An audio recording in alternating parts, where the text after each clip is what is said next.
everybody. First of all, I just want to kick my discussion off by saying you're probably wondering why I'm speaking English. Mustafa Sezgin, probably the most Turkish name that's out there. But unfortunately, I'm not from Turkey. Well, I am kind of, my parents are, but I was born in Australia. My Turkish is not great, so maybe next year I'll continue to develop it. When I come back, I can do the next one in Turkish. But today I'm going to talk about growing companies, startups.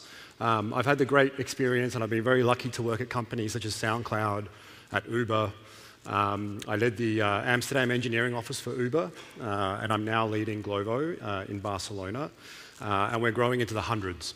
And I've seen a lot, and I want to really help companies that basically scale and grow, and focus on a couple of key areas within engineering organizations. And I like this picture here that kind of demonstrates the theme of my talk. And that is, startups, they're very chaotic, they're very small generally. And then when you get into scale-up mode, you need to put some structure and some kind of investment into it to really start to grow in a way that maintains productivity and happiness within the organization. And that's kind of going to be the theme of my talk.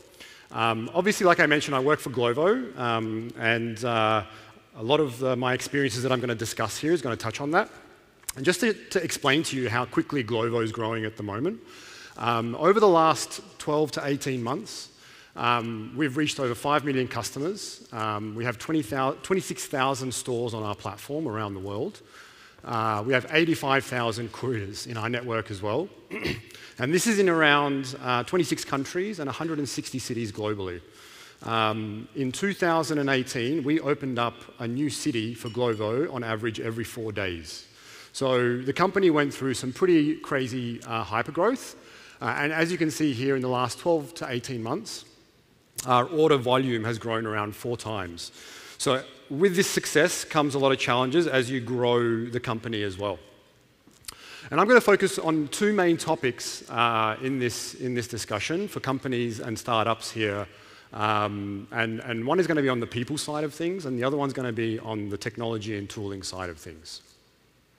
So at the early stages of your startup, you probably have a couple of teams, a mobile team, a back-end team, maybe X team or Y team that's working on some specific platform that you're operating on.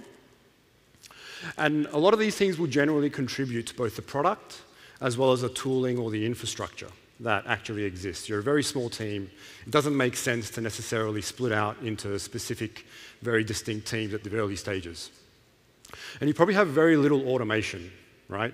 You're doing things manually. Maybe you're starting off, in fact, hopefully you're starting off with a monolithic architecture and you're not diving straight into microservices, which is a very big investment. And you're probably making use of a lot of open source tooling, and you probably have some level of DevOps mindset or culture in your organization, and some level of continuous integration and continuous delivery and deployment as well. This works okay. In fact, this is probably the approach that I would recommend to all startups, to start small. Focus on your product, get your product out there, but obviously make sure you have some of the basic infrastructure and concepts in place. But if you grow and if you become successful, you're going to find that you're going to start, if you maintain this kind of a structure where you have immature tools and processes, you're going to actually hit a wall and you're going to start to slow down.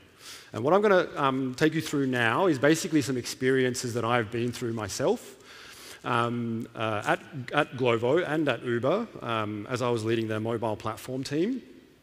And at a certain scale, you need to start investing in customized tooling, not only to scale the platform and the technology, but also to maintain developer productivity, right?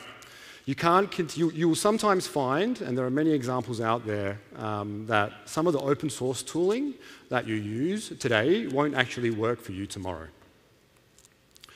So again, you need to actually start to look at building a platform team, which is kind of a horizontal team underneath your teams that work on maybe your mobile or your back-end services and applications. And this platform team takes care of the cross-cutting concerns, right? What I mean by cross-cutting concerns is things like, for example, infrastructure.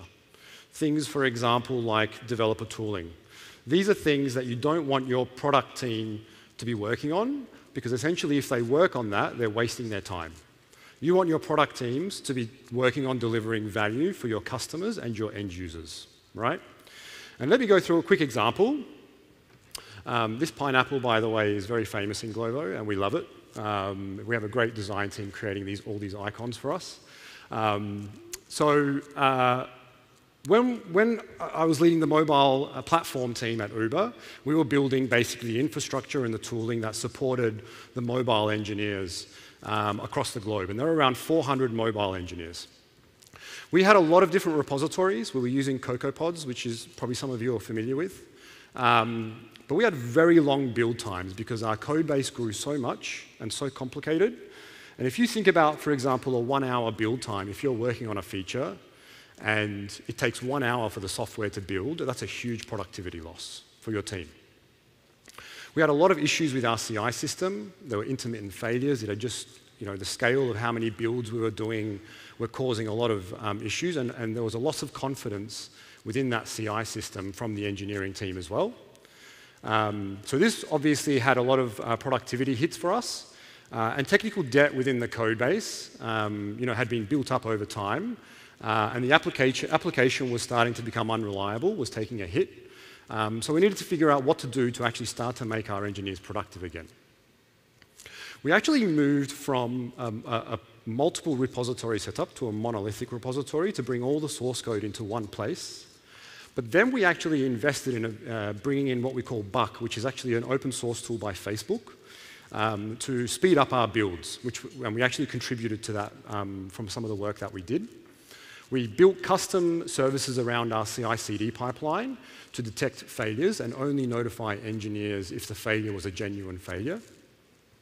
We built a lot of developer tooling and custom static analysis frameworks. If you have a lot of engineers working and producing code, you're going to be introducing a lot of bugs. And you need to be able to start to utilize tools like static analysis, and even sometimes develop your own static analysis tools, which we actually open sourced. One of them was called Nullaway. And these are aiming to catch the bugs that your developers don't actually catch. And we also developed, as part of the rewrite that we did, a new architecture that Uber eventually open sourced called the RIB architecture, which actually is meant to allow large engineering teams to work on one single code base. And work in a way where if a team which is working on one feature causes a problem, it doesn't actually crash or bring down the rest of the application. So it's focused a lot on reliability as well. And this was a fairly big investment by Uber to actually get to this point. At Glovo, we had very similar challenges that we were going through. For example, we had a lot of manual software releases. We came to a point where a lot of these manual releases required a lot of engineering time, a lot of coordination, was very error-prone, because then after a release, we would have to manually be looking at whether the release was successful or not. And we realized that the product engineering teams were actually becoming dependent on getting things done or requesting things from our infrastructure as we were moving towards a more microservices-oriented architecture as well. We actually looked at investing and using another tool that was developed by Netflix called Spinnaker, which basically is a release tool that allows you to do really interesting releases so that you can divert, for example, a certain percentage of your traffic to the new version, make sure it actually works, and use anomaly detection and automated tooling to automatically detect if something's wrong with that before you actually release that version to all of your users. We also are using a tool called Terraform to solve the second problem around dependencies, to actually build self-service tooling. And this is really important. What we did here was essentially got the platform team that I talked about before to build tools that allowed the product engineering teams to get things done on its own and not have to come to the infrastructure team or to X team in platform to ask for something. And we had to educate some of the engineers on some of this tooling, but now these product teams can actually get what they need. If they want to deploy a new service, if they want to deploy a new CI pipeline, they don't actually need to come to platform. They use Terraform and other configuration management tools on their own to actually be able to build these systems and get them up and running as well. Some other examples out there that you can look at is Google is also using a monorepo, and they have a very large monorepo with over 1 billion files. which is pretty crazy if you think about it. They have a distributed version, they have very custom tooling to maintain. There's a really good research paper out there that you can look up if you want to actually read about this. Super interesting.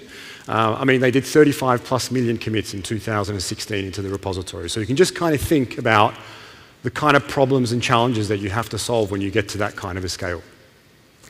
Bazel is a build system, similar to Buck, is what we made use of as well at Uber, which uses a lot of intelligent build rules and incremental compilation and a lot of other really cool stuff that allows you to have really fast builds that obviously improve developer productivity.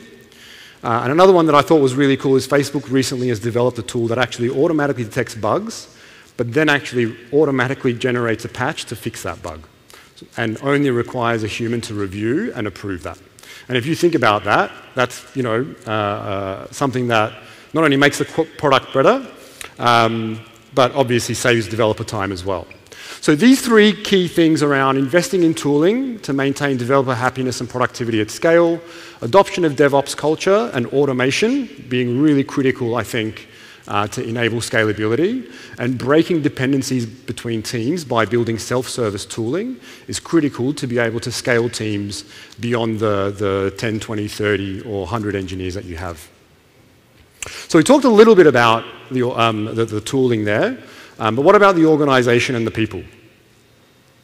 So if we go back to what we talked about with the platform-oriented teams, this, like I said, works well, but if you're getting into the hundreds, you need to start to evolve this. You can't just have a 100-person mobile engineering team. It just doesn't work like that. Because you create a problem called the layered team problem. And what this basically becomes, imagine you've got 100 people in your mobile team, 100 people in your back-end team, and 100 people in some other team.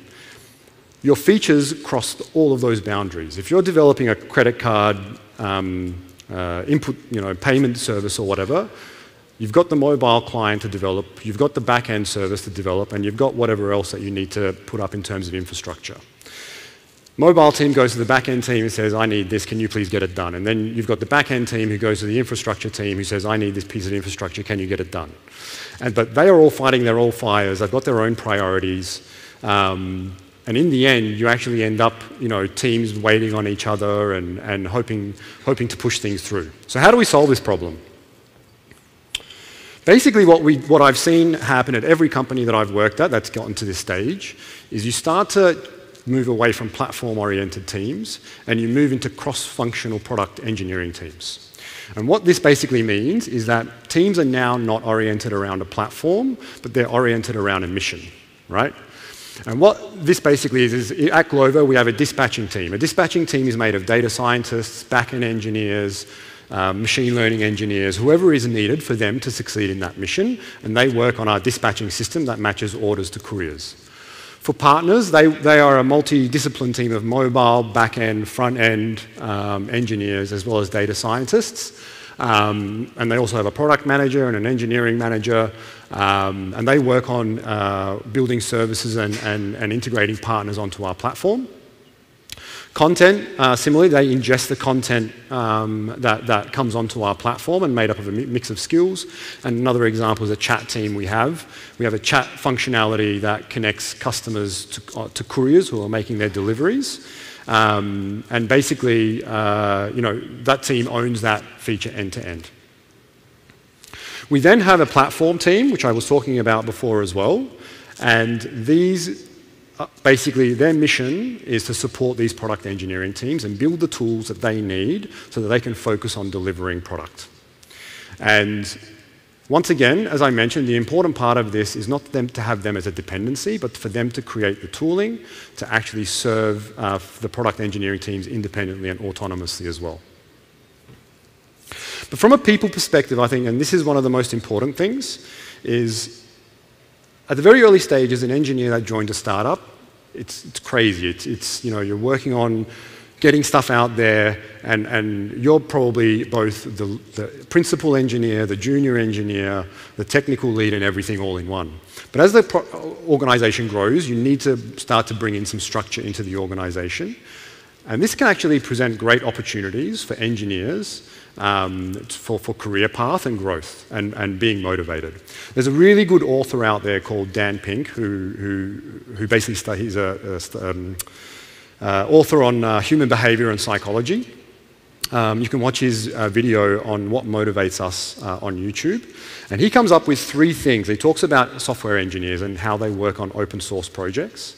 And he talks on 3 things that motivate people and engineers specifically. One is mastery, one is autonomy, and one is purpose.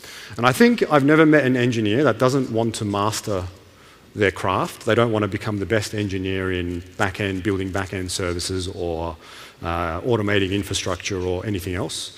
I've never met an engineer that likes being told what to do. These people are smart, creative people. You've hired them because they know what they're doing, so let them do the work, and you shouldn't have to tell these people what to do. And the other one is a purpose. And what I mean by this is, why are they actually doing what they're doing? At Glovo, our mission is to make, within a city, everything accessible to people, but we also impact people's lives really positively. We allow them to earn a living on our platform, which otherwise wouldn't exist. And we have thousands of these people right now making money, which otherwise they wouldn't be able to make. Everywhere from Egypt to Kazakhstan to here in Turkey. And these couriers reach out to us, and they're super thankful. And when our engineers hear about these stories, or when our employees hear about these stories, they understand the purpose of what they're doing, right? And this is really important as well.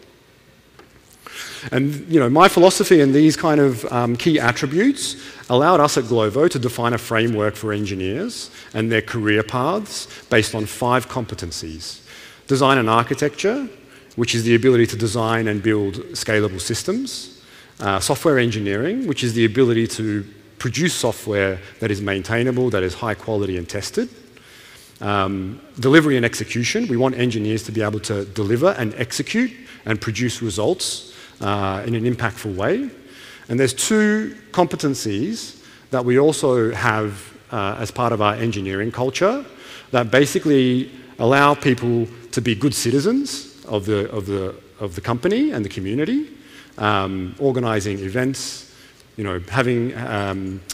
going out and volunteering. We actually measure people's performance by how good of a citizen they are within the company as well. And mindset, that is, are you a positive, optimistic person? Are you solution-driven, right? We don't want people who come across problems and just give up. We want people who understand that, especially at a fast-growing startup, you're going to come across problems, and you're going to then not only be motivated by solving that problem, but you're going to produce an exceptional outcome as well. So this framework has actually been really positive for us. It's provided a career path for engineers, and I've seen actually, this was introduced actually around 6 to 9 months ago, soon after I joined, because there was no defined career path for engineers at Glovo, and I've seen a huge boost in people upskilling, learning, and trying to become better engineers to move up not only to improve their careers, but have a bigger impact at Glovo as well. So just to summarize the people and org aspect, cross-functional teams with a sense of ownership scales, right? Uber went from, when I left Uber, there was around 4,500 engineers at the company, and a lot of the product engineering teams were basically cross-functional. Every single one of them was cross-functional. So when you get to a certain stage, you need to move into this model. Create a platform team that sees the product engineering teams as their customers, right? And builds tools that allows those product engineering teams to operate as autonomously as possible. And make sure you create an environment and a framework to grow your people, give them autonomy, allow them to master their craft, and have a sense of purpose. You will retain your engineers. You'll keep them motivated, especially the people that you've got early on in your company are the most valuable because they're the ones who have been there from the beginning, and you want to retain them. They've got the domain knowledge, and if you put them into positions which provide leadership and ownership, you'll continue to retain these people as well. That's all I have. I hope that was useful. Some of these things you can easily Google online and find a lot of information about. Otherwise, if you feel free to reach out to me. I'm happy to answer any questions. I'm on LinkedIn as well, and my email is mustafa@glovoapp.com. Otherwise, I hope you're all using Glovo and ordering anything you want in a city, and hopefully I'll see you next time. Thank you very much.